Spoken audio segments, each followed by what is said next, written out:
وہ اپنی بے پناہ حسن سے اس کے بے قابو ہوتے جذبوں میں آگ لگا چکی تھی۔ چھوڑو مجھے شہرام، تمہاری ہمت کیسے ہوئی مجھے بار بار چھونے کی؟ بہارے گل اس کی حصار میں مچل رہی تھی۔ بہارے، تمہیں چھوڑنے کا حق ہے میرے پاس۔ جب جب تمہیں احساس دلاتی ہوں کہ میں تم پر کوئی حق نہیں رکھتا، تب تک تمہیں ایسے چھو کر تمہاری بے بسی دیکھنے کا جو لطف مجھے آتا ہے، وہی لطف سرور حاصل کرنے کے لیے میں اس وقت تمہارے پاس اس کمرے میں ہوں۔ شہرام نے اسے اپنی باہوں سے آزاد کرتے اس کے تپے ہوئے چہرے کو دیکھا جو غصے سے سرخ ہو رہا تھا۔ شہرام، میں کوئی چیز نہیں ہوں، نہ ہی تمہاری ملکیت ہوں جس پر تم اپنا حق جتا کر سرور حاصل کرو۔ ایک بات یاد رکھنا، ایک دن تمہیں اتنا بے بس کر دوں گی کہ تم مجھے طلاق دے دو گے۔ بہارے نے انگشت شہادت کی انگلی شہرام کی آنکھوں میں دیکھتے ہوئے اسے چیلنج کیا۔ شہرام اس کی بات پر مدھم سا مسکرایا۔ اس کے لفظوں پر چہرے پر تکلیف کے آثار نمایاں تھے، جسے وہ کمال مہارت سے چھپا گیا۔ بچپن سے اس کے منہ سے یہ الفاظ سنتا آیا تھا، اس کی بلا وجہ کی نفرت برداشت کرتا آیا تھا۔ اب تو اپنے ایکسپریشن چھپانے میں کافی مہارت حاصل کر چکا تھا۔ بہارے، یہ تو بھول جو میں تمہیں کبھی چھوڑوں گا۔ ہاں، تمہیں اتنا بے بس کر دوں گا کہ تم رخصتی کر کے میرے پاس چلی آؤ گی۔ شہرام نے بھی مسکراتے ہوئے جواباً چیلنج کیا۔ یہ کبھی نہیں ہو سکتا شہرام خان زادے۔ بہارے ایک ان پڑھ انسان سے کبھی کوئی رشتہ نہیں رکھ سکتی۔ میں ڈاکٹر بن چکی ہوں، تم کیا ہو میٹرک پاس؟ ایک میٹرک پاس انسان کو کبھی اپنا شوہر نہیں چن سکتی۔ بہارے کے لفظوں میں کافی حقارت تھی، وہ مقابل کا احسان ماننے کو تیار ہی نہیں تھی۔ آج جو کچھ تھی وہ اسی کی بدولت تھی۔ شہرام ایک بار پھر مسکرا گیا۔ جانتی ہو بہارے، میں نے میٹرک کے بعد تعلیم کیوں نہیں حاصل کی؟ تمہیں یاد ہوگا، میرے میٹرک میں بہت اچھے نمبر آئے تھے، تھوڑا ایوریج اسٹوڈنٹ تھا، زاران لالا، احرم لالا، اسفند لالا کی طرح بہت ذہین نہیں تھا، مگر تم نے میرے میٹرک کے نمبر دیکھ کر میرا کتنا مذاق بنایا تھا۔ مجھے کسی کالج میں داخلہ نہیں ملے گا، مجھے کالج میں داخلہ نہیں ملے گا تو تم مجھ سے طلاق لے لو گی۔ یاد ہے نا کتنی مرتبہ تم نے یہ الفاظ دہرائے تھے؟ تمہاری ضد میں نے کالج میں داخلہ نہیں لیا تھا، آگے تعلیم حاصل نہیں کی تھی۔ تمہیں تب چیلنج بھی کیا تھا کہ اب مجھ سے طلاق حاصل کر کے دکھاؤ۔ تم داجی کے پاس پہنچ گئی تھی مجھ سے طلاق لینے کے لیے۔ داجی نے تمہارے گال پر کھینچ کے تھپڑ لگایا تھا۔ سچ بتاؤ، اس دن بہت سکون ملا تھا۔ تم جب جب مجھ سے طلاق مانگتی ہو، میری آنکھوں کے پردوں پر تمہارا سرخ ہو جانا گال آتا ہو، تم کانوں میں اس تھپڑ کی گونج سنائی دیتی ہے۔ جی تو کرتا ہے تمہارے گال پر کھینچ کر ایک ویسا ہی تھپڑ اور لگاؤں۔ شہرام نے بلند آواز میں کہتے ہوئے اپنے ہاتھ اٹھایا تو بہارے نے چیخ مارتے ہوئے اپنے گال پر ہاتھ رکھ دیا۔ شہرام اپنے بالوں میں ہاتھ پھیرتا مسکرا گیا۔ کیا ہوا بہارے؟ ابھی تو یہ ہاتھ تم پر اٹھا ہی نہیں، تم اتنا ڈر گئی۔ سوچو، جب شہرام خان زادہ یہ بھاری ہاتھ تم پر اٹھائے گا تو تمہارے نازک گال کا کیا حال ہوگا؟ یقین مانو، ہفتوں تمہارے نازک گال سے شہرام خان زادہ کی انگلیوں کا نشان نہیں جائے گا۔ شہرام ان کے دونوں طرف میں ہاتھ جمائے گھر آیا۔ وہ گہرے سانس لیتی شہرام کو دیکھ رہی تھی۔ دوپٹہ سر سے اتر کر گلے میں جھول رہا تھا، وہ ہرنی کی طرح خوفزدہ نگاہوں سے دیکھ رہی تھی۔ شہرام خان زادہ کے دل نے بیٹ مس کی، وہ اسے ایسے سہمی ہوئی کافی پیاری لگ رہی تھی۔ کبھی کبھی تو یہ نظارہ دیکھنے کو ملتا تھا، ورنہ نہ ہی اسے اپنی حسین آنکھوں سے گھورتے اس کے دل پر کاری وار کرتی رہتی تھی۔ اس کا بیچارہ دل اس قائل آنکھوں کے وار سے ہر بار دھڑکنا بھول جاتا تھا۔ شہرام کے ایک ٹک دیکھنے پر بہارے نے گہرے سانس لیتے نفرت سے اپنا منہ پھیر لیا۔ بہارے، اتنی ہی نفرت کرو جتنی میری نفرت سہ سکو، خود کو میری ضد مت بناؤ۔ ضد و نفرت میں تم بھی آگے جا سکتا ہوں، جو تمہاری ضد میں اپنی تعلیم چھوڑ سکتا ہے، سوچو وہ کیا کیا کر سکتا ہے۔ وہ بہارے گل کی آنکھوں میں دیکھتے ہی کر آیا۔ مجھے نفرت کی وجہ سے ہر بات تم سے خود دیتی ہو، اب مجھے رات کے اس پہر ڈرا کر کیا ثابت کرنا چاہتے ہو؟ اگر ضد کے تم پکے ہو تو میں بھی 2 ہاتھ تم سے آگے ہوں۔ یہ رخصتی تو کبھی نہیں ہوگی، تم دیکھتے جاؤ شہرام۔ بہارے نفرت میں پھکارتی شہرام خان زادہ کے غصے کو ہوا دے چکی تھی، مگر وہ اس کی بات پر ضبط سے گہرا مسکرایا جسے ہر بار مسکرا جاتا تھا، مگر آج اس کی سیاہ آنکھیں پھر بھرپور مسکرائی۔ اگلے ہی لمحے وہ بہارے کے گلے سے دوپٹہ اتار کر زمین پر پھینک چکا تھا۔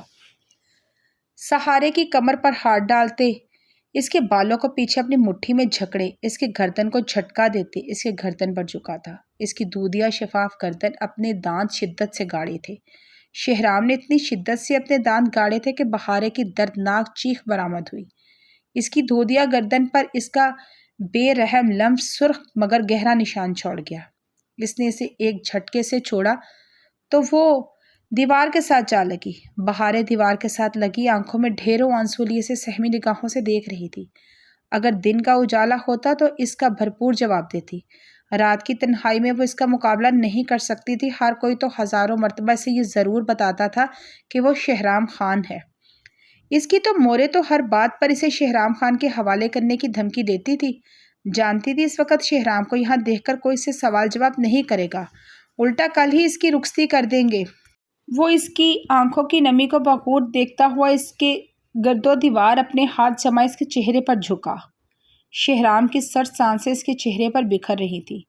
بہاریں اپنی باتوں سے ہمیشہ اس کے اندر برف اتار دیتی تھی۔ ابھی بھی وہ برف کے گلیشیئر کی طرح خود کو محسوس کر رہا تھا، جس کے سرد پن سے اس کی رگوں میں دوڑتا خون منجمد ہو چکا تھا۔ بہاریں، یاد ہوگا تمہیں؟ ایک مرتبہ تمہارے سامنے 3-4 لڑکوں کو بہت مارا تھا۔ ارے وہی جو تمہارے گرلز کالج کے باہر ایک لڑکی کو چھیڑ رہے تھے۔ سنا تھا میں نے جب تم اپنی سہیلی کو کہہ رہی تھی آج شہرام خانزادہ اپنے خوبصورت چہرے کو ہفتوں چھپاتا پھرے گا، بہت پٹے گا ان لڑکوں سے، پھر کبھی یہ اپنا چہرہ لے کر مجھے کالج چھوڑنے نہیں آئے گا۔ کیا ہوا تھا ان لڑکوں کا حال؟ بیچارے کتنے دن چلنے پھرنے سے محروم رہ گئے تھے، ان کی ہڈی پسلی ایک کر دی تھی میں نے۔ ہفتوں تم ڈر کے مارے میرے سامنے نہیں آئی تھی، بلکہ کالج تک نہیں گئی تھی۔ دل میں مجھ سے ڈرتی تھی، جسے آج تمہاری آنکھوں میں وہ ڈر صاف دکھائی دے رہا ہے، مگر زبان سے کبھی اقرار نہیں کرو کہ شہرام خانزادے سے تم بہت ڈرتی ہو۔ اس دن تمہیں اچھی طرح اندازہ ہو گیا تھا کہ شہرام خانزادہ کیا چیز ہے، تبھی تو تم مجھے ان پڑھ جاہل کے ساتھ سفاک اور ظالم بھی کہنا شروع ہو گئی تھی۔ اسی ظالم اور جابر جس کے کچھ آوارہ بدماش لڑکوں کو ان کی اوقات یاد دلا دی، مگر تمہارے نزدیک وہ لڑکے تو رحم کے قابل تھے، اگر کوئی نہیں تھا تو شہرام خانزادہ تھا۔ شہرام، تم جاہل اور ان پڑھ نہیں، ظالم بھی ہو، اس لیے مار دھاڑ کرتے رہتے ہو۔ اگر تم پڑھ لکھ جاتے تو تم ارحم لالا اور زاران لالا اسفند لالا کی طرح بزنس سنبھالتے، یوں ڈھیڑے پر سارا دن چارپائیاں نہ توڑتے۔ بہاریں نے شہرام کی بات بیچ میں ہی کاٹ دی۔ اس کی ایسی باتوں پر شہرام کی آنکھوں میں جو تکلیف اترتی تھی وہ اس سے بخوبی واقف تھی۔ اس نے اپنی گردن پر شہرام کی دی ہوئی سوغات پر ہاتھ رکھتے اپنا حساب برابر کیا۔ بہاریں، تمہاری زبان کچھ بھی کہے، مگر اس وقت تمہاری آنکھوں میں جو ڈر ہے وہ مجھے بہت لطف دے رہا ہے۔ خدا کی قسم یہ ڈر تمہاری حسین آنکھوں کو اور حسین بنا رہا ہے۔ شہرام اس کی تلخ کڑوی باتوں کو ہمیشہ کی طرح امرت کی طرح پی جاتا تھا۔ مسکراتے ہوئے اس کی گھنی پلکوں کو چھونے کے لیے اپنا ہاتھ بڑھایا تو بہاریں گل نے اس کا ہاتھ نفرت سے جھٹک دیا۔ شہرام نے وقتاً اس کا منہ دھبوچا تھا، مگر ہاتھ کی گرفت بہت ہلکی تھی۔ اپنی بہاریں کی نازک طبیعت سے واقف تھی، ذرا سی سختی اس کی نازک جان برداشت نہیں کر سکتی تھی۔ ابھی بھی یہی ہوا، اس کی ہلکی گرفت پر بھی اس کی آنکھوں میں تیزی سے پانی جمع ہوا۔ تمہیں بتا دوں بہاریں، میں آج بھی اتنا ہی ظالم اور سفاک ہوں، مجھے اتنا ہی غصہ دلاؤ جتنا تم میرے غصے کو سہ سکو۔ شہرام دروازے سے دور دھکیلتے دروازہ کھولتا چلا گیا۔ پری گل بلیک کلر کی شلوار قمیض میں ملبوس تھی، جس پر شیشے کا ورک ہوا تھا۔ سر پر نیٹ کا دوپٹہ اچھی طرح اوڑھا ہوا تھا، ہونٹوں پر ریڈ لپسٹک لگائے ہوئے تھے، کانوں میں بڑے بڑے سونے کے جھمکے پہنے ہوئے تھے، کلائیوں میں کنگن پہنے ہوئے تھے، بڑے سونے کے جھمکے پہنے ہوئے تھے، آنکھوں میں بھرپور کاجل ڈالا ہوا تھا۔ اس نے ڈریسنگ مرر سے ارحم خان زادہ کی طرف نگاہ ڈالی، جو شرٹ لیس الٹا سو رہا تھا۔ پری گل کے چہرے پر شرمیلی مسکان ٹھہر سی گئی، ساتھ ہی آنکھوں میں خفگی بھی ٹھہر گئی۔ ساری رات ارحم خان زادہ سے سونے نہیں دیا تھا، اب وہ خود مزے سے سو رہا تھا۔ اس کی نیند نہیں پوری ہوئی تھی، لیکن ارحم کی سختی سے ہدایت تھی کہ وہ صبح اٹھ کر سب کو سلام کرے، یوں دن چڑھے تک نہ سویا کرے۔ ارحم خان زادہ جب حویلی میں نہیں ہوتا تو وہ اپنی مرضی کرتی، مگر ارحم خان زادہ جب حویلی میں موجود ہوتا مجبوری ارحم کی ناراضگی سے ڈٹ کر اٹھ جاتی۔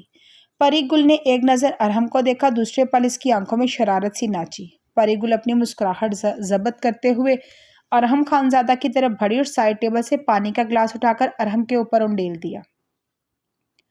ٹھنڈے پانی سے ارحم ہڑبڑاتا ہوا اٹھا۔ پری گل شرارت سے کھلکھلا ہنسی۔ پری ارحم غصے سے چیخا تھا۔ پری گل ارحم کے غصے کی پرواہ کیے بغیر اپنی ہنسی روکتے بیڈ سے اٹھے۔ پری گل کو بیڈ سے اٹھتا دیکھ کر ارحم خان زادہ نے اسے پھرتی سے اپنے قابو میں کیا۔ اسے بیڈ پر پٹخا وہ اس پر مکمل طور پر حاوی ہوا۔ خان، یہ کیا کیا تم نے؟ ہم گیلا ہو چکا ہے، ہم نے ابھی کپڑے بدلے تھے۔ پری گل نے غصے سے ارحم کو گھورا۔ پھر بدل لینا، ارحم اس پر جھکتا مدہوشی کے عالم میں بولا۔ تکیے پر سر رکھ کر پری گل کو کلائی سے پکڑ کر اپنے قریب کیا، اس کا سر اپنے کندھے پر رکھا۔ خان ہمارے کپڑے گیلے کر دیے تم نے، پری گل نے ارحم کے سینے پر ٹھوری رکھتے ہوئے نازوں سے شکوہ کرتے ہوئے کہا۔ پانی تم نے پھینکا تھا گل، ارحم گہرا مسکرایا۔ اچھی لگ رہی ہو، ارحم نے مسکراتے ہوئے تعریف کی تو پری گل نظریں جھکائی شرما گئی۔ گل میں سوچ رہا ہوں کہ پریزے 5 سال کی ہو چکی ہے، اب ہمیں بچے کے متعلق سوچنا چاہیے۔ ارحم کی بات پر پری گل کرن کھا کر اس کے سینے سے اٹھے۔ کیا ہوا؟ ارحم نے اس کے چہرے پر پھیلی ناراضگی کو دیکھ کر اپنے لب بیچے، آواز میں سرد پن نمایاں تھا جسے محسوس کرتے ہی پری گل نے اپنے ایکسپریشن کنٹرول کیے۔